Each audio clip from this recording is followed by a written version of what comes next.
சத்தியத்திற்குள் அன்பானவர்களே, புதுச்சேரி சத்திய மார்க்க ஆலயத்தில் வாரந்தோறும் ஒவ்வொரு வாரத்தின் முதலாம் நாளிலும் சத்திய மார்க்க ஆராதனை முறைமை நிறைவேற்றப்படுகிறது. சத்திய மார்க்க ஆராதனை முறைமையில் நிறைவேற்றப்படுகிற 3 சத்தியங்கள் மிக முக்கியமானது. 1, சுத்திகரிப்பின் செய்தி.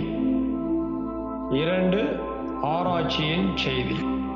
3, சத்திய தேவ செய்தி. இந்த 3 செய்திகளையும் யூடியூப் வழியாக உங்களுக்கு வழங்க ஆவியானவரால் வழிநடத்தப்படுகிறோம். இன்றைக்கும் நீங்கள் கேட்கிற இந்த சத்திய செய்தியினை கவனமாக கேளுங்கள். கருத்தாக சத்தியத்தின் ஆழங்களை கண்டுபிடியுங்கள்.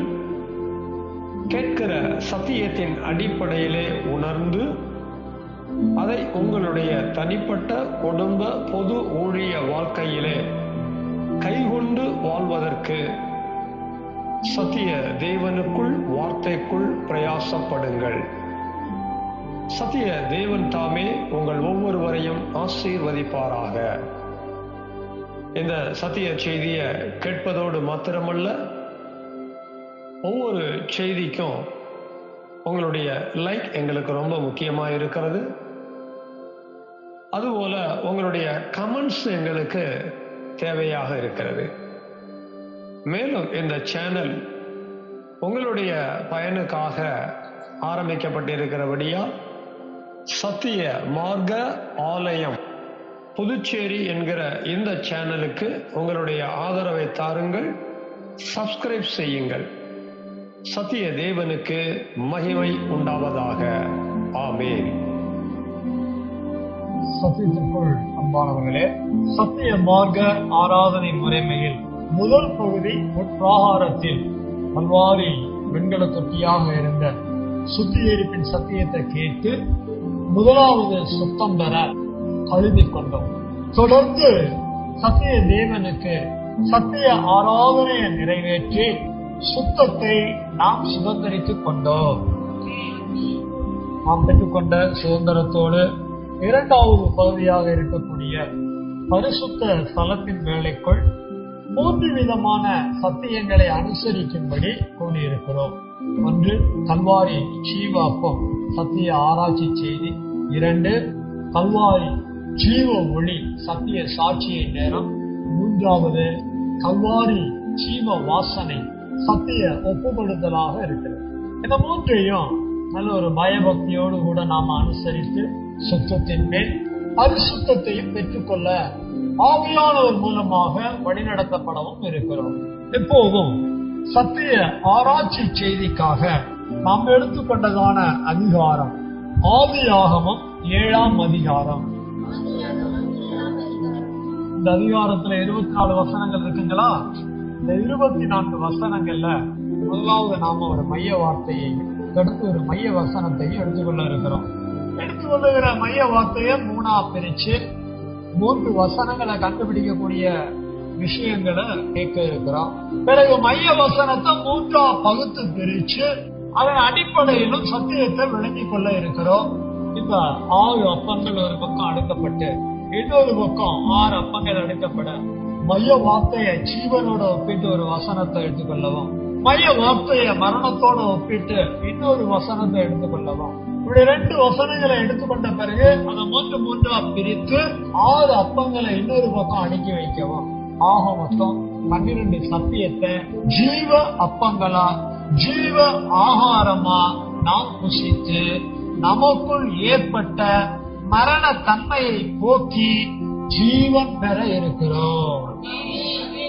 தேவனுக்கு மகிமை உண்டாவதாக. ஆதியாகமம் 7ஆம் அதிகாரத்திலே மைய வார்த்தை என்னவென்றால் கட்டளை. 5ஆம் வசனம், 8ஆம் வசனம், 16ஆம் வசனம். மைய வசனமா 16ஆம் வசனத்தை குறிங்க. மைய வார்த்தையை குறிச்சாச்சு. மைய வசனமா 16ஆம் வசனத்தையும் குறிச்சாச்சு. அந்த 6 அப்பங்கள்ல நம்ம ஒவ்வொன்னா பார்க்கணும். மைய வார்த்தை என்னங்க? கட்டளை. இந்த வார்த்தை நமக்கு விளங்க வேண்டும். பல நேரங்கள்ல பலர் சொல்ல கேட்டிருக்கிறோம். நம்மளை பார்த்து சில நேரங்கள்ல இப்படி சொல்லுவாங்க, என்கிட்ட கட்டளை வச்செல்லாம் பேசாத, எனக்கு கட்டளை கொடுக்கிற வேலையெல்லாம் வச்சுக்காத அப்படின்னு சொல்லி நம்ம பலருக்கு சொல்லி இருக்கிறோம். அடிக்கடி இந்த வார்த்தையை உபயோகப்படுத்துறோம். பட் பொருள் விளங்குமா என்னான்னு கேட்டா அவ்வளவா விளங்குன மாதிரி தெரியல. ஆனா புரிஞ்ச மாதிரி நடந்துக்கிறோம். கட்டளை என்ற வார்த்தைய பொதுவா நம்ம எப்படி விளங்கிக்கலாம் அப்படின்னா சட்டம் என்று புரிந்து கொள்ளலாம். கட்டளை என்ற வார்த்தை எப்படி புரிஞ்சுக்கலாம்? சட்டம். இரண்டாவது ஆணை என்று விளங்கிக் கொள்ளலாம். கட்டளை எப்படி விளங்கிக்கலாம்? ஆணை. மூன்றாவது அதிகார பேச்சு என்று விளங்கிக்கலாம். அதிகாரம் உள்ள பேச்சு. கட்டளை கொடுக்கிறாங்கன்னா அது சட்டமா பார்க்கணும். சட்டத்தை மதிக்க வேண்டிய இடத்துல மதிக்கணும். அதாவது கட்டளையை மதிக்க வேண்டிய இடத்துல மதிக்கணும். கட்டளை என்பது ஆணை. நமக்கு ஆணையிடக்கூடியவங்க யாராவது இருப்பாங்கன்னா அவங்க ஆணையிடுறாங்கன்னா கட்டளை இடுறாங்கன்னு அர்த்தம். அதை ஏத்துக்கணும். கொடுக்குறேன் போ அப்படின்னு சொன்னா அவங்க கொடுப்பாங்க அப்படின்னு நம்ம ஏத்துக்கணும். அதே மாதிரி நாளைக்கு கண்டிப்பா வந்துரு, நீங்களே கொஞ்சம் கஷ்டம் மரியாதை நாளைக்கு காலைல வந்துடலாமா? சரியா? சரிங்க. அதிகார பேச்சுக்கு நாம் ஒத்துழைக்க வேண்டிய, ஏற்றுக்கொள்ள வேண்டிய, கீழ்ப்படிய வேண்டிய அவசியம் இருந்தாலும் அதையும் நாம் ஏற்றுக்கொள்ள வேண்டும். அப்படி ஏற்றுக்கொண்டோம்னா அது என்னங்க? கட்டளைக்கு இடம் கொடுத்தோம். கட்டளை விளங்கணும். குடும்பத்துல கட்டளை இருக்கும். கடவுள் சொல்லுவாரு, பாரு நாளைக்கு நான் 7 மணிக்கெல்லாம் வெளியே போனோம், நீ வழக்கம் போல 9 மணி வரை தூங்கிட்டு இருக்காத, காலையில சீக்கிரமா 6 மணிக்கெல்லாம் எழுந்து ஒரு மணி நேரத்துல எனக்கு எல்லாம் செஞ்சு கொடு. முடியாதுங்க, நீங்க திடீர்னு நாளைக்கு காலைல போகணும்னா நான் எப்படி எழும்புறது? டெய்லி 9 மணிக்கு எழும்புறேன் அப்படின்னு கணவன் கிட்ட ரொம்ப பண்ணக்கூடாது. அதெல்லாம் எனக்கு தெரியாது, காலையில நான் 7 மணிக்கு போகணும், எனக்கு தேவையானதா 6 மணிக்கு எழுந்திரிச்சு எல்லாம் ரெடி பண்ணி கொடுக்கலாம். கணவன் மனைவிக்கு கட்டி கொடுக்கலாம். சில நேரங்கள்ல கணவன் கடனை வாங்கி வச்சுக்கிட்டு அப்படியே ஊரெல்லாம் சுத்திட்டு இருப்பாரு. அவரை கண்டுபிடிக்க முடியாம கடன்காரன் அடிக்கடி வீட்டுல வந்து மனைவி கிட்ட வந்து தொல்லை பண்ணுவாங்க. எங்கம்மா உங்க வீட்டுக்காரரு? எவ்வளவு நாள் தான் கேட்பாங்க. ஒரு நாள் வருவாங்க, நாளைக்கு வருவேன், உங்க வீட்டுக்காரரு இல்லங்கிற பதில் எனக்கு சொல்லிட்டே இருக்க கூடாது, நாளைக்கு வரும்போது எனக்கு பணத்தை எடுத்து வைக்கணுமான்னு போயிடுவான். இப்ப மனைவி கணவன் எதிர்பார்த்திருப்பாங்க. கணவன் வீட்டுக்கு வந்தவொடனே நைட்டு சொல்லுவாங்க, இங்க பாருங்க நீங்க என்ன பண்ணுவீங்களோ ஏது பண்ணுவீங்களோ எனக்கு தெரியாது, 6 மாசமா அந்த கடன்காரனை சமாளிச்சுட்டேன், அவன் இன்னைக்கு கடைசியா வான் பண்ணிட்டு போயிட்டான், நாளைக்கு காலையில எனக்கு எடுத்து வைக்கணும்னுட்டான், நீங்க என்ன பண்ணுவீங்களோ ஏது பண்ணுவீங்களோ எனக்கு தெரியாது, ராத்திரியா எனக்கு நீங்க பணத்தை கொண்டு வந்து கொடுங்க, கிளம்புங்க அப்படின்னு சொல்லி மனைவி கணவனுக்கு கூட என்ன கொடுப்பாங்க? கட்டளை கொடுப்பாங்க. இதே மாதிரி இருக்கணும்னு அவசியம் இல்லை. கணவன் மனைவிக்கு கட்டளை கொடுப்பதும், மனைவி சில நேரங்கள்ல கணவனுக்கு கட்டளை கொடுப்பதும், மனைவி சில நேரம் உடம்பு சொல்லாம போயிடும், கணவன் வேலையா இருப்பாரு, ஏங்க வந்து கொஞ்சம் தலையை பிடிச்சு விடுங்க, காலை பிடிச்சு விடுங்க அப்படிம்பாரு, வேலை பாரு அப்படிம்பாரு கணவரு. சில நேரம் வேற வழியே இல்ல, மனைவி வந்து கணவனோட உதவி தேவையா இருக்கும், இப்ப வரைக்கலாம் இல்லையா அப்படிம்பாங்க. உடனே கணவன் அதை புரிஞ்சுக்கிட்டு என்ன பண்ணணும்? அந்த கட்டளைக்கு இடம் கொடுக்கணும். மனைவிக்கு இப்போ ஒரு ஒத்தாசை தேவை. கட்டளையை விளங்கி கொள்ள வேண்டும். என்ன அதிகாரம் பண்றியா? வந்தேன்னா கையை திருப்பிடுவேன், வாயை கழட்டி கையில கொடுத்துருவேன். கட்டளையை விளங்கி கொள்ளாம நாம பல நேரங்கள்ல நடந்துக்கிறோம்.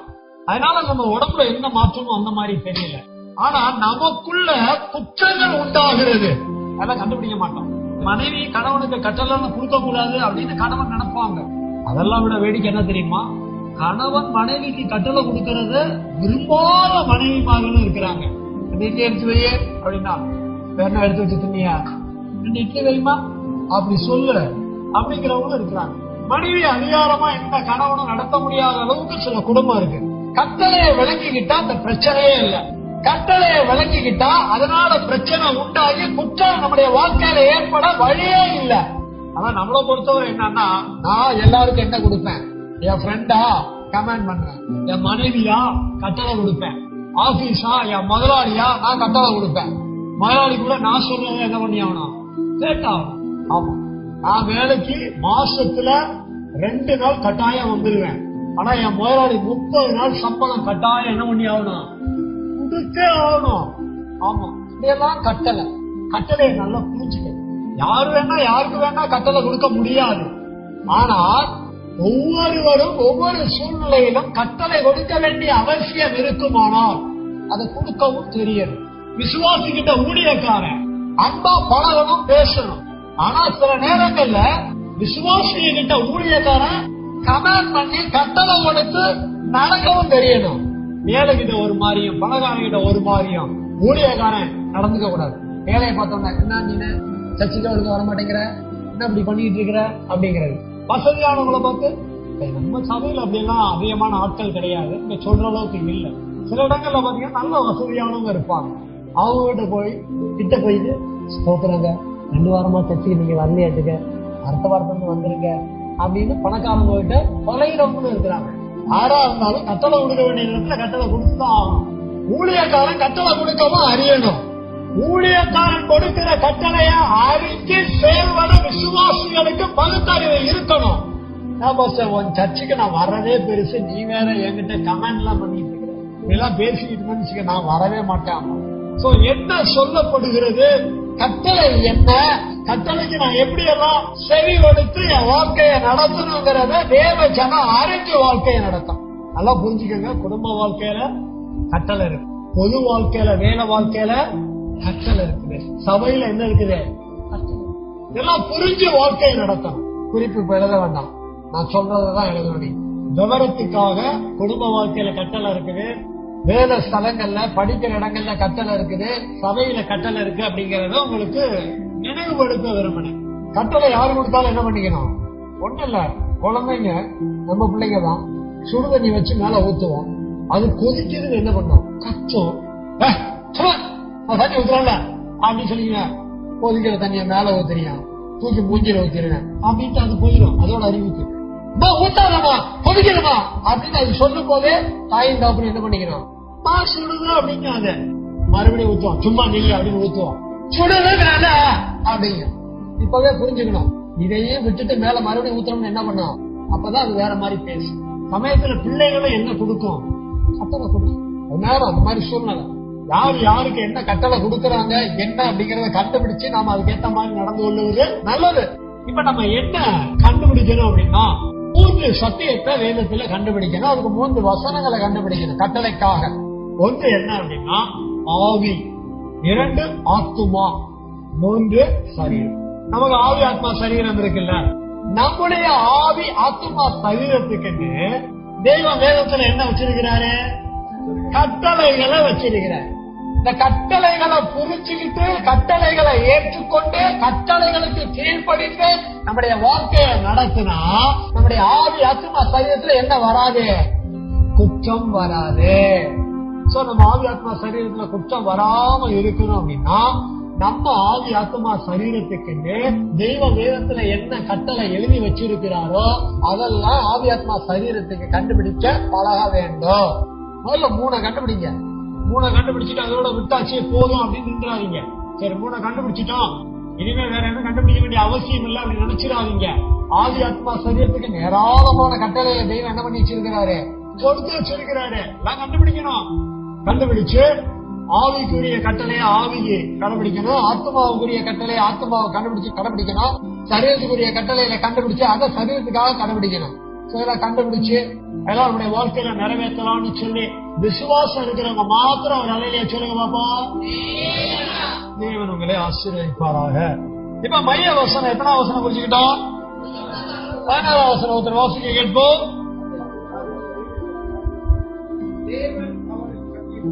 1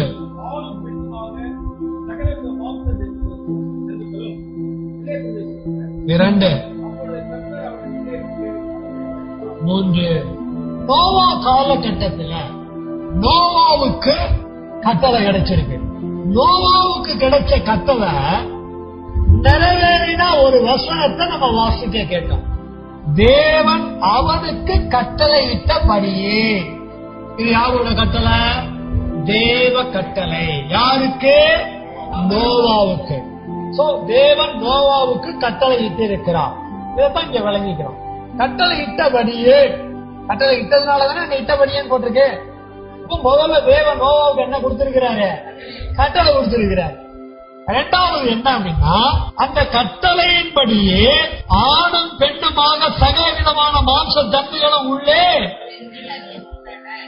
அந்த கட்டளை என்னங்கிறத இங்க நம்ம எப்படி புரிஞ்சுக்கிறோம் அப்படின்னா, தேவன் நோவாவை வேலை செய்யும்படி கட்டளையிட்டார். என்ன செய்யும்படி? ஒரு கப்பல் செய்ய கட்டளையிட்டார். வேலைங்கிறது என்ன குறிக்குது? கப்பல். அந்த கப்பலுக்குள்ள வேலைக்குள்ள ஆணும் பெண்ணுமாக சகல விதமான மாംസ கந்துகளை உள்ள என்ன செய்யணும்? இது அவருடைய நோக்கம். தேவ கட்டளைக்குள்ள என்ன மறைஞ்சிருக்கு? தேவ நோக்கம் மறைஞ்சிருக்கு. அடுத்தது பாத்தீங்கன்னா, அவன் வேலையை செஞ்சான், வேலைக்குள்ள எல்லாம் உள்ள போயாச்சு. அப்பொழுது கட்டளை அவனை உள்ளே விட்டு கதவை. இங்க தேவனுடைய பாதுகாப்பு. தேவ கட்டளைக்குள்ள ஒரு தேவ நோக்கம் இருக்கும். தேவ கட்டளை நிறைவேறினால் தேவ நோக்கமும் நிறைவேற வேண்டும். தேவ நோக்கம் நிறைவேறும் போது தேவனுடைய பாதுகாப்பு தேவனிடத்தில் இருந்து உண்டாகும். நோவா காலகட்டத்தில் அவனுக்கும் அவன் குடும்பத்துக்கும் குறிப்பிட்ட மிருக ஜீவன்களுக்கும் உண்டாச்சு. இன்றைய காலகட்டத்தில் நாம தேவனுடைய கட்டளையில கண்டுபிடிச்சு அதற்குள் மறைந்திருக்கிற நோக்கத்தை நிறைவேற்றி நம்முடைய வாழ்க்கையை நடத்தும் போது நம்முடைய வாழ்க்கை தேவ பாதுகாப்புடன் இருக்கும். குடும்பம் பாதுகாக்கப்படணும்னா குடும்பத்தில் இருக்கிற கட்டளைகளை ஏத்துக்கங்க. அம்மா சொல்றதை கேட்டுக்கங்க, அப்பா சொல்றதை கேட்டுக்கங்க, கணவன் சொல்றதை கேட்டுக்கங்க, தேவனா மனைவி சொல்றதை கேட்டுக்கங்க, தேவனா பிள்ளைய சொல்றதை கூட கேட்டுக்கங்க. சில நேரம் பிள்ளைய சொல்றது கூட என்ன பண்ணணும்? அது உதாரித்தனமா சொன்னிச்சுன்னா அதெல்லாம் கேட்காதீங்க. அது நல் வழியில ஏதாவது சொன்னிச்சுன்னா அதை கேட்டுக்கங்க. இதுக்கெல்லாம் பௌத்தரியம். பாஸ்டர் நீ தான் சொன்ன, என் பிள்ளை சொன்னதை கேட்டேன், என்ன செய்ய? அது 1.5 லட்சம் ரூபாய் பைக் கேட்டுச்சு. பிள்ளைக்கு வயசு என்ன? 13. என்ன பண்றா? வீட்டுல நிப்பாட்டி வச்சிருக்கிறேன். ஒன்னால எனக்கு 1.5 லட்சம் ரூபாய் கடன். என்னைய வந்து குத்தம் சொல்லாது. பிள்ளைய சொல்றத எதை கேட்கணுமோ அதை கேளுங்க. ஒழுங்கா ஞாயிற்றுக்கிழமை ஆலயத்துக்கு வாங்கன்னா அதை கேட்க மாட்டீங்க. எதையாவது உங்களுக்கு பிடிச்ச மாதிரி வாங்கி வச்சுக்கிறேன். இல்லைன்னா உங்க பிள்ளை வண்டியை ஓட்டாது. வர்றவங்க கதவை திறந்து காட்டாது. எங்க வீட்டுல பாருங்க 1.5 லட்சம் ரூபாய்க்கு வைங்க. என்ன சொல்றது? எல்லாம் விலகி நம்ம வாழ்க்கையில செயல்படும். தேவ கட்டளைய நான் நிறைவேற்றணும். அதுக்குள்ள தேவ நோக்கம் இருக்கும். அந்த தேவ நோக்கத்தையும் நான் செய்யும் போது என் தேவனுடைய பாதுகாப்பு எனக்கு உண்டாகும். அடுத்தபடியா கட்டளை என்ற வார்த்தையினுடைய ஜீவனுக்கான வசனத்தை எழுதுவோம். 1 தீமோத்தேயு 7:19, மார்க் 7:8. இது மரணத்துக்கான வசனம். 2வது சொன்னது தேவ கட்டளை என்பது தேவனுடைய அதிகாரம் உள்ள பேச்சு. தேவ கட்டளைக்குள் தேவனுடைய நோக்கம் இருக்கு. தேவ கட்டளை நம்முடைய வாழ்க்கையை பாதுகாக்கும். இது மைய வசனத்துல விளங்கிக்கிட்டோம்.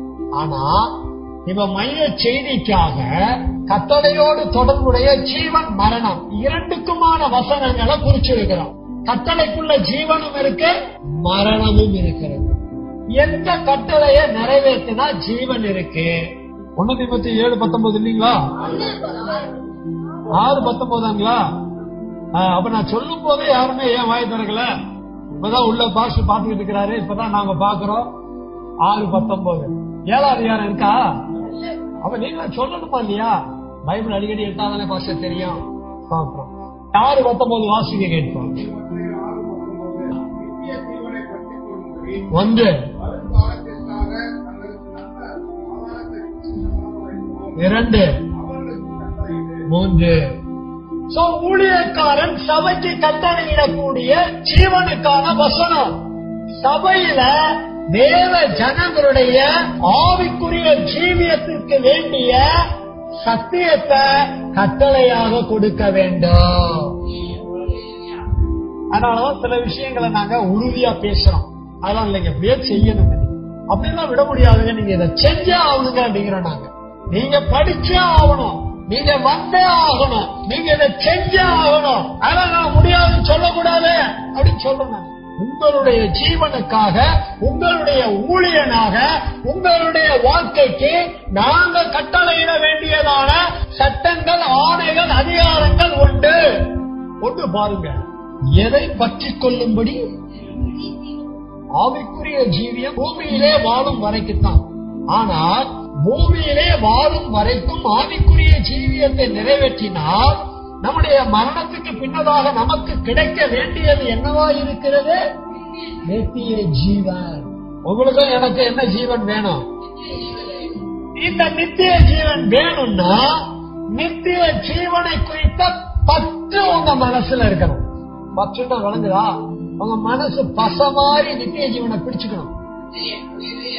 ஏதாவது உங்களுக்கு ஒண்ணு வேணும்னா அந்த காரியத்தின் மூலமாக என்னுடைய வாழ்க்கையில நித்திய ஜீவன் வருமா போயிருமா? ஐயோ போயிரும்னா எனக்கு வேண்டாம். எனக்கு எது முக்கியம்? நித்திய ஜீவன். மனைவி தான் எனக்கு முக்கியம் அப்படின்னு இருக்கிறவங்க வைப்பாட்டிய நினைக்க மாட்டாங்க. கணவன் தான் முக்கியம் அப்படிங்கிறவங்க மனைவிமார்கள் இன்னொருத்தர நினைக்க மாட்டாங்க. கணவனும் வேணும் இன்னொருத்தரும் வேணும் அப்படின்னா நித்திய ஜீவன் மேல என்ன இல்ல? பற்று இல்ல. நித்திய ஜீவனை பற்றுகிற மனது வேண்டும். என்ன மனசு வேணும்? நித்திய ஜீவனை பற்றுகிற மனது வேண்டும். பாருங்க, எதை கட்டளையிட சொல்லி பரிசுத்த ஆவியானவர் சொல்றாரு? நித்திய ஜீவனை பற்றி கொள்ளும்படி. சபையார் யாவரும் நித்திய ஜீவனை பற்றி கொள்ள வேண்டும். நித்திய ஜீவனை பற்றி கொள்ளும்படி அடுத்து என்ன கட்டளை கொடுக்கப்படுகிறது அப்படின்னு பாத்தீங்கன்னா, வருங்காலத்திற்காக தங்களுக்கு நல்ல ஆதாரத்தை இப்ப கொஞ்சம் தெளிவா நம்ம பாக்குறோம். எப்படின்னா, வருங்காலத்திற்காக தங்களுக்கு நல்ல ஆதாரத்தை. இத 2வது பாயிண்டா வச்சுக்கோங்க. பொக்கிஷத்தை வைக்கவும் கட்டளையிடு. இத 3வதா வச்சுக்கோங்க. முன்னால அவர்களுக்கு கட்டளையிடுங்கிறத 3வது பாயிண்டா சொன்னீங்களா? இப்ப எப்படி எழுதிக்கிறீங்கன்னா, பொக்கிஷமா வைக்கவும் அவர்களுக்கு கட்டளையிடு. 2வது பாயிண்ட் என்ன அப்படின்னா, சத்தியம் என்ன அப்படின்னா, வருங்காலத்திற்காக தங்களுக்கு நல்ல ஆதாரம். வருங்காலத்திற்கு நல்ல ஆதாரம். எதிர்காலத்துல தேவனுடைய புத்தகத்துல உங்களை பத்தியோ என்ன பத்தியோ நல்ல விஷயம் எழுதி வைக்கப்பட வேண்டும். புதுச்சேரி சத்தியமாக்க சபையில வந்த இன்னாரா சோவா குட் கேரக்டர், ஞான கேரக்டர் அப்படின்னு என்ன ஆதாரம்? நல்ல ஆதாரம். அவருக்கு என்னங்க? வேதத்தை நேசிக்கிறதுல அருமையான சகோதரன், வேதத்தை நேசிக்கிறதுல அருமையான சகோதரி, வேதத்தை தேடுறதுல ஆராயறதுல தியானம் பண்றதுல உண்மையான சகோதரன், உண்மையான சகோதரி, நல்ல ஆதாரம். இன்னும் கொஞ்சம் தெளிவா இதை சொல்ல போனோம். எப்படி நம்ம புரிஞ்சுக்கணும்? கவனமா கேளுங்க. நன்மை செய்ய பழக வேண்டும். நல்ல ஆதாரம்னா என்னங்க? நற்கிரியை செய்ய பழகணும். நற்கிரியைகளை செய்கிறதுல ஐஸ்வர்யம் உள்ளவங்களா இருக்கணும். எல்லாம் எப்படி பாஸ்டர் நீயா அடிச்சு விடுறியா? முந்தின வசனத்துல இருக்கு, அப்புறம் வீட்டுல போய் படிச்சு பாருங்க. இப்ப நம்ம படிச்சோம் பாத்தீங்களா? 19 படிச்சோமா இல்லையா? 18 இருக்கு. எல்லாம் வீட்டுல போய் படிச்சு பாருங்க. நல்ல ஆதாரம் அப்படிங்கிறது என்ன அப்படின்னா, தெய்வம் எந்த நன்மையெல்லாம் நம்ம கிட்ட எதிர்பார்க்கிறாரோ அதெல்லாம் நம்ம கிட்ட வெளிப்படும். அப்படி வெளிப்படுகிறதெல்லாம் தெய்வம் பொக்கிஷம் போல அவர் நோட்ல சேர்த்து வைப்பார். அவர் நோட்ல நம்ம செஞ்சதுல என்ன பண்ணுவாரு? எழுதி வைப்பார். திங்கக்கிழமை என்ன செஞ்சோம், செவ்வாய்க்கிழமை என்ன செஞ்சோம், புதன்கிழமை என்ன செஞ்சோம், புதன்கிழமைக்கு அப்புறம் வெள்ளிக்கிழமை என்ன செஞ்சோம், வெள்ளிக்கிழமைக்கு அப்புறம் வியாழக்கிழமை என்ன செஞ்சோம், வெள்ளிக்கிழமை அப்புறம் வியாழக்கிழமை என்ன செஞ்சோம். மாத்தி மாத்தி சொல்லு பாஸ்டர். நீங்க மட்டும் மாத்தி மாத்தி நடக்க மாட்டீங்க. சோ நம்ம மாத்தி மாத்தி நடக்கிறதையும் சரியா நடக்கிறதையும் தெய்வம் என்ன பண்ணி வைப்பாரு? எழுதி வைப்பாரு. என்ன வைப்பாங்க? பொக்கிஷம் வைப்பாங்க. நீங்க என்ன செஞ்சு நடந்துக்கிறியோ அதை அங்க எழுதி வைப்பாரு. நீங்க எப்படி நடக்கணும், எப்படி வாழணும், என்னெல்லாம் செய்யணும், என்ன யோசிக்கணும், என்ன பேசணும் அப்படிங்கறதெல்லாம் உங்க நித்திய ஜீவனுக்கு ஆதாரமாக அமையும். அதனாலதான் இப்படி பண்ணுங்க, இப்படி செய்யுங்க, இப்படி பண்ணாதீங்க அப்படிங்கறத உங்களுக்கு என்ன கொடுத்துக்கிட்டே இருக்கிறோம்? கட்டளையா கொடுத்துக்கிட்டே இருக்கோம். கட்டளையா கொடுக்கறதையெல்லாம் இரிட்டேட் பண்றதா நினைக்காம கட்டளையாக சொல்லப்படுகிற ஒவ்வொன்றையும் ஏற்றுக்கொண்டு அவைகளை கீழ்ப்படிந்து வாழ்ந்தீர்களானால் அது உங்களுக்கு நித்திய ஜீவனுக்குரிய ஆதாரமாக மாறும். இப்ப மரணத்துக்கான வசனம் மார்க் 7:8 ஒரு வாசிங்க கேட்போம்.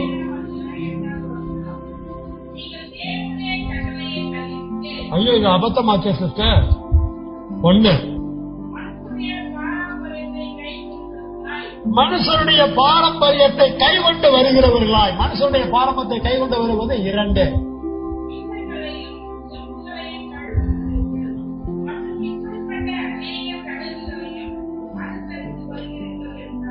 இது 3.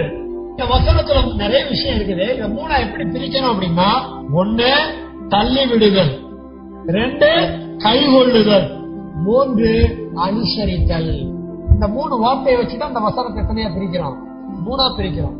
எதை தள்ளி விடக்கூடாது அப்படின்னு பார்த்தா, தேவனுடைய கட்டளையை என்ன பண்ணக்கூடாது? தள்ளிவிடக்கூடாது. விக்கிரக ஆராதனை செய்யக்கூடாது அப்படின்னு வேதம் சொல்லுது. வேதனுடைய கட்டளை இதுகளை தள்ளுறாங்களா இல்லையா? கூடுமானால் யாவரோடும் சமாதானமாயிருங்கள், அதை தள்ளுறாங்களா இல்லையா?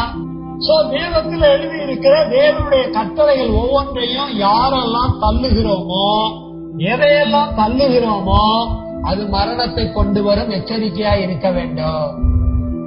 யார் தேவனுடைய கட்டளைய தள்ளிவிடக்கூடிய அளவுக்கு இருப்பாங்க அப்படின்னா, மனுஷனுடைய பாரம்பரியத்தை கைகொள்ள வேண்டிய மனநிலையில இருக்கிறவங்க. சர்ச்சுக்கெல்லாம் வருவாங்க, அடிக்கடி வருவாங்க போவாங்க, பைபிள் எல்லாம் ரொம்ப வாசிக்கிறேன்பாங்க, நீங்க சொல்றதெல்லாம் சரிதான் பாஸ்டர் அப்படிம்பாங்க. ஆனா ஒரு நல்லது கெட்டது குடும்பத்துல செய்ய வரும்போது என்ன பண்ணுவாங்க? பாஸ்டர் நாங்க எங்க வீட்டுல எங்க சந்ததியா இப்படித்தான் பாஸ்டர் பண்ணிக்கிட்டு வர்றோம். நாங்க பாத்தீங்கன்னா கல்யாணம்னா இப்படித்தான் பண்ணுவோம் பாஸ்டர், சாவுனா இப்படித்தான் பண்ணுவோம் பாஸ்டர், சிஸ்டர் இதெல்லாம் பண்ணக்கூடாது, இதெல்லாம் பண்றது பாரம்பரியம். இந்த கலாச்சாரம் என்ன ஆகுறது? இங்க கலாச்சாரம் என்ன ஆகுறது? நாங்க எங்க கலாச்சாரம் அப்படிதான் செய்வோம். நாங்கெல்லாம் சோ கேஸ்ட், சபைக்கு வர்றீங்க அதெல்லாம் வருவோம் பாஸ்டர், சத்தியம் கேக்குறீங்க அதெல்லாம் கேட்போம் பாஸ்டர். நாங்க இவ்வளவு டவுரி வாங்கினாதான் கல்யாணம் பண்ணுவோம். எங்க குடும்பத்துல இவ்வளவு டவுரி வாங்கினாதான் என்ன நடக்கும்? கல்யாணம் நடக்கும். எங்க பாரம்பரியம் கெட்டு போக கூடாது. என்னங்க டவுரிய கல்யாணம் பண்ண டவுரி வாங்குறீங்க? ஆமா பாஸ்டர், டவுரியே இல்லாட்டாலும் வேற எந்த பொண்ணா இருந்தாலும் நாங்க இவ்வளவு டவுரி வாங்குவோம் பாஸ்டர், அது எங்க பாரம்பரியம் பாஸ்டர். என்னங்க கல்யாணத்தை நிப்பாட்டிட்டீங்க? ஆமாங்க எங்க பாரம்பரியத்துல 30 தட்டு வச்சு வரணுங்க, 29 தட்டு தான் வச்சு வந்தாங்க, நிப்பாட்டிட்டோம். நிறைய பாரம்பரியத்துல அதை செய்வோம் இதை செய்வோம், இப்படித்தான் அப்படித்தான். கேட்டா என்ன சொல்றது? காலங்காலமா இதை நாங்க அனுசரிக்கிறோம். சபையில ஆராதனையை அனுசரிச்சுக்கிறது. கேட்டா நான் சத்தியத்தையும் அனுசரிக்கிறேன்னு சொல்றது. தேவனுடைய கற்பனைய தேவனுடைய கட்டளைய நீ தள்ளுன அப்படின்னா பாரம்பரியத்தை கைகொள்ளுவ. அப்புறம் ஒண்ணுக்கும் உதவாத சடங்குகள் என்ன பண்ணிட்டு இருப்ப? கல்யாணம் வச்சுட்டா உடனே நலுங்கு வைக்கணும் பாஸ்டர். நீங்க ஜெபம் பண்ணி ஆரம்பிச்சு விடுங்க. என்ன வைக்கணும்? நலுங்குனா என்ன தெரியாதா பாஸ்டர்? புழு மாதிரி நெளியுமே. சடங்கா விலங்கு. இதெல்லாம் நாங்க பண்ணாம எங்க ஏத்த மாட்டோம். பொண்ண மனமேட ஏத்த மாட்டோம். மாமே மச்சின எல்லாம் என்ன பண்ணிடணும்? வந்துடணும், சோறு பொங்கி போடணும், நெத்தியில குங்குமம் வைக்கணும், கையெல்லாம் சந்தனம் அப்பணும், ஆமா கன்னத்தெல்லாம் அப்பணும், மாலை போடணும், துணி வைக்கணும், அதை வைக்கணும் இதை வைக்கணும், சோத்திரம் கல்லறையில மட்டும்தான் வைக்க வேண்டாம், எல்லாம் அனுசரிக்கணும். இதை செய்யணும் அதை செய்யணும். மாயில வச்சியா, பூவலை வச்சியா, அதை வச்சியா, இதை வச்சியா, எங்க வெத்தலைய காணோம், ஏன் வெத்தலை வைக்கல? காசு இல்ல, என்னென்ன செய்தியை எல்லாம் தயவு செய்து கொஞ்சம் உலகத்துல சீர்திருத்தவாதிகளை போய் பாருங்க. சீர்திருத்த கல்யாணம் பண்றாங்க. என்ன கல்யாணம்? ஆமாங்க, ரொம்ப ஆச்சரியமா இருக்கு. அவங்க பண்ற கல்யாணம் பாத்தீங்கன்னா ஆச்சரியமா இருக்கும். அங்க ஐயர் கிடையாது, அங்க மந்திரம் கிடையாது, அங்க சடங்கு கிடையாது, அங்க எந்த இதுவும் கிடையாது. பொண்ணு இருக்கும், மாப்பிள்ளை இருக்கும், மேஜை இருக்கும், அழகா பொண்ணு அப்படியே சேர் போட்டு உட்கார வச்சிருப்பாங்க, 4 பெரியவங்க இருப்பாங்க, உறுதிமொழி எடுக்க வைப்பாங்க, 2 பேருக்கு இடையில என்ன பண்ணுவாங்க? மாலை மாத்துவாங்க, என்ன முடிஞ்சு போச்சு. நம்ம சீர்திருத்தம் பண்ண வேண்டியதெல்லாம் யாரு பண்ணிட்டு இருக்கிறா? போராட்டம் பண்ணிட்டு இருக்கிறான். நம்ம என்ன பண்றது? ஆலயத்துக்கு வர்றது, எல்லா சத்தியத்தையும் கேட்டுக்கிறது, அப்புறம் கேட்ட அவ்வளத்தையும் என்ன பண்ணிடுறது? வாழ்க்கையில வரும்போது தள்ளி விட்டுறது. தள்ளி விட்டுட்டு எங்க குடும்பத்துல இப்படித்தான் கலாச்சாரம் பாரம்பரியம் இப்படித்தான் செய்வோங்கிறது, அப்புறம் அது எல்லாத்துக்கும் ஒரு அனுசரணை வச்சிருக்கோம், அதை இப்படிதான் செய்வோங்கிறது. இது எதை கொண்டு வரும்? மரணத்தை கொண்டு வரும். நீ தேவனுடைய கட்டளையை தள்ளிட்டு யாருடைய கட்டளைக்கு முக்கியம் கொடுக்கிற? மனுஷனுடைய கட்டளைக்கு. நான் ரசிக்கப்பட்ட புதுசுல என்னுடைய தகுதிக்கு மாப்பிள்ளை பார்த்திருந்தோம். மாப்பிள்ளை வீட்டுக்கு போயிருந்தோம். அங்க போயிட்டு ஏதோ ஒரு ப்ரோக்ராம், அங்க போனவங்க என்ன பண்ணாங்க? எங்க பெரிய மச்சனே வா அப்படின்னாங்க. நான் வந்தேன். உடனே சந்தன இதை எடுத்து, இந்தா இதை அள்ளி பூசு, இந்த குங்குமத்தை தள்ளி பூசு, இந்த மாலையை போட, இந்த அதை பண்ணி இதை பண்ணாங்க. நான் அதெல்லாம் எதுவும் பண்ண மாட்டேங்க. உடனே எங்க தாய் மாமி வந்துருச்சு வேகம். சொல்றது சரியா இல்லையா? யாரு கட்டளை கொடுக்குறாரு? யாரு கட்டளை? மனுஷ கட்டளை. சரியானா? ஆமா ஆமா. நான் நினைச்சிட்டு நீங்க ரொம்ப பண்ணிட்டு இருக்கிறேன். யார் ரொம்ப பண்றான்னு தெரியல. தேவனுடைய கட்டளை என்ன பண்ணக்கூடாது? சொல்லக்கூடாது. நம்மளும் எப்படி தெரியுமா? ஆத்துலயும் ஒரு காலு, சேத்துலயும் ஒரு காலு. இங்க வரும்போது தண்ணியில காலை வச்சுக்குவோம். ஆனா 2 காலையும் எங்க வைக்க மாட்டான்? தண்ணியில வைக்க மாட்டான். எப்பவுமே ஒரு காலம் எங்க வச்சிருப்பான்? சேத்துல வச்சிருப்பான். ஒரு காலம் தண்ணியில வச்சிருப்பான். அப்புறம் அந்த காலத்துக்கு இங்க விடுவான், இந்த காலத்துக்கு அங்க விடுவான். ஏற்று அந்த காலம் எடுக்கிறான், தண்ணியில தான் வச்ச போறான்னு பார்த்தா நடுத்திட்டுல வச்சுட்டு தண்ணியில வச்சிருக்கிற காலத்துக்கு சேத்துல வச்சுக்கிட்டு அப்புறம் சேத்துல இருக்கிற காலம் எதுல விடுறான்? தண்ணியில விடுறான். ஏன்னா கழிவுக்கிறான். உலகத்துல போய் பாரம்பரியத்தையும் கை கொள்றது, நல்லது கெட்டதுன்னா சடங்காச்சாரங்களே என்ன பண்றது? அனுசரிக்கிறது. அங்க என்ன வேண்டாம்? தேவனுடைய கட்டளை வேண்டாம். இப்பெல்லாம் சபை மக்கள் எல்லாம் எப்படி தெரியுமா? சர்ச்சுக்கு வரும்போது பாத்தீங்கன்னா வெள்ளை வெள்ளை, கல்யாணத்தன்னைக்கு பொண்ணு மாப்பிள்ளை என்ன வரும்? வெள்ளை வெள்ளையோட வரும். கல்யாணம் முடிச்சுட்டு கார் ஏறி போனதுக்கு அப்புறம் சரி பாஸ்டர் அங்க போயிட்டு ஏதாவது ரிசப்ஷன்ல கிஃப்ட் வைக்கலாம்னு போவாரு. அங்க போய் பார்த்தா பொண்ணு மாப்பிள்ளைய தேடுவாரு. பாஸ்டர் நான் தான் பாஸ்டர், சோத்திரம் பாஸ்டர் அப்படின்னு மாப்பிள்ளைய பொண்ணு என்ன பண்ணும்? பாஸ்டர் கூப்பிடும். அவரா அப்படியே முடிஞ்ச பாப்பாரு, உருவத்தையே மாத்தி போடுவாங்க. இங்க வரும்போது தலைச்சி இருக்கெல்லாம் பாத்தீங்கன்னா கருதருன்னு இருக்கும், உடம்பெல்லாம் வெள்ளையா இருக்கும். அங்க போனோம்னா உடம்பெல்லாம் கலரா மாறிடும், தலையெல்லாம் என்னென்னமோ கலரா மாறிடும், ஆளே மாறிடுவான். அதை விட மேக்கப் போடுவாங்க பாருங்க, ஸ்தோத்திரம். இன்னாசியெல்லாம் கரெக்டா போடும், அங்கெல்லாம் மேக்கப் போடுவாங்க பாருங்க. அப்படி இப்பெல்லாம் அங்க தெரியுமா? கல்யாண வீட்டுல சர்ச்சில் வந்து பாத்தீங்கன்னா மங்களம் செழிக்க அப்படின்னு பாட்டு போடுவாங்க.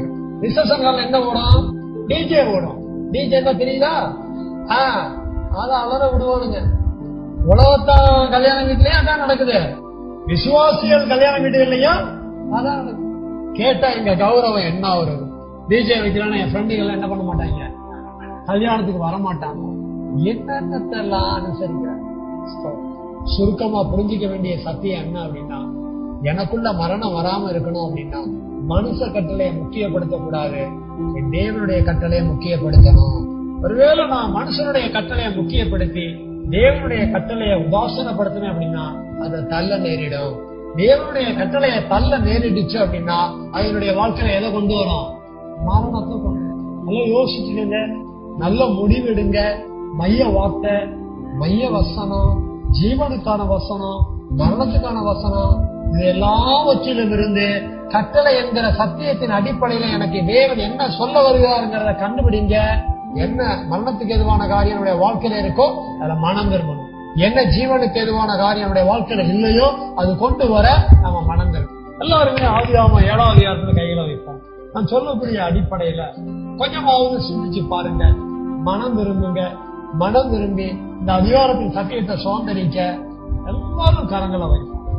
கட்டளைங்கிற மைய வார்த்தையை எடுத்தோம்.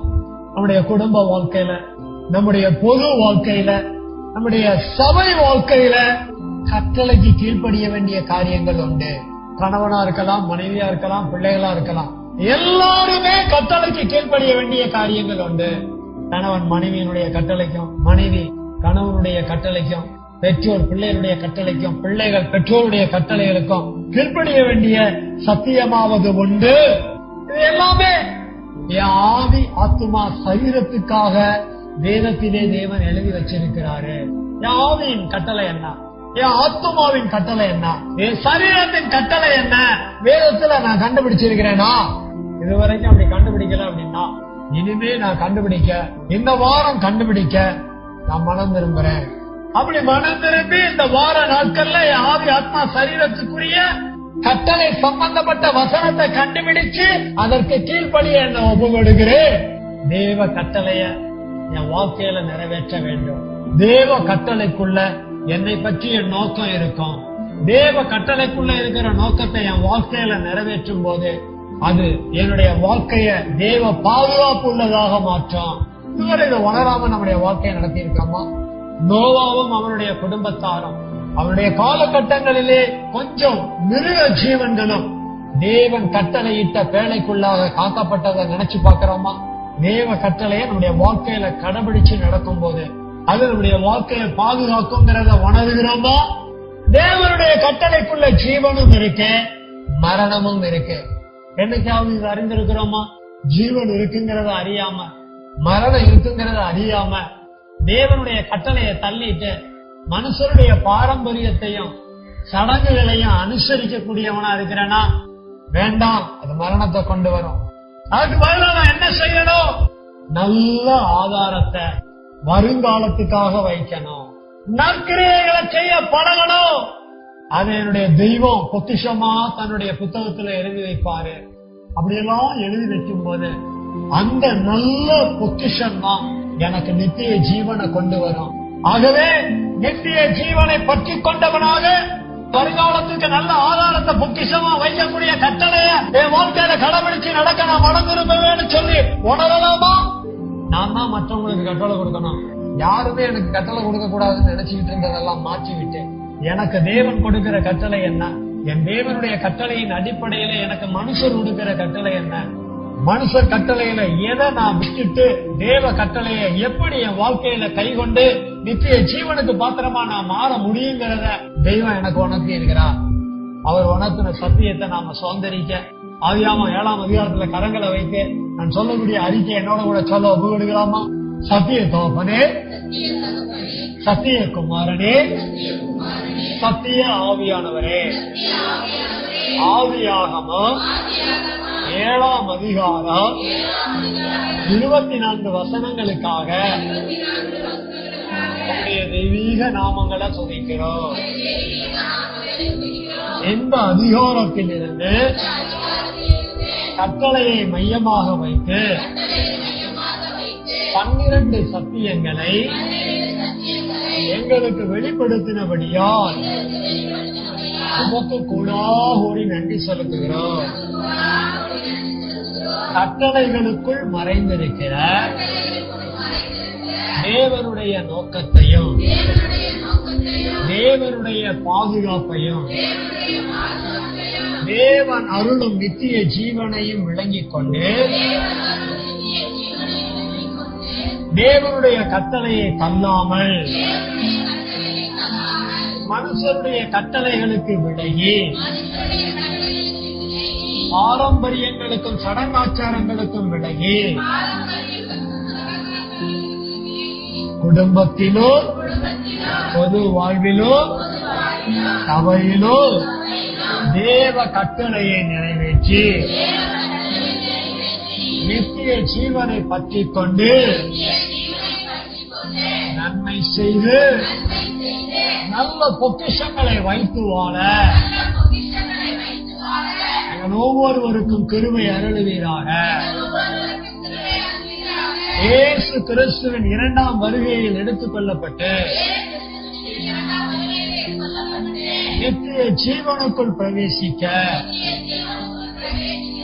எங்களை ஆசீர்வதிப்பீராக.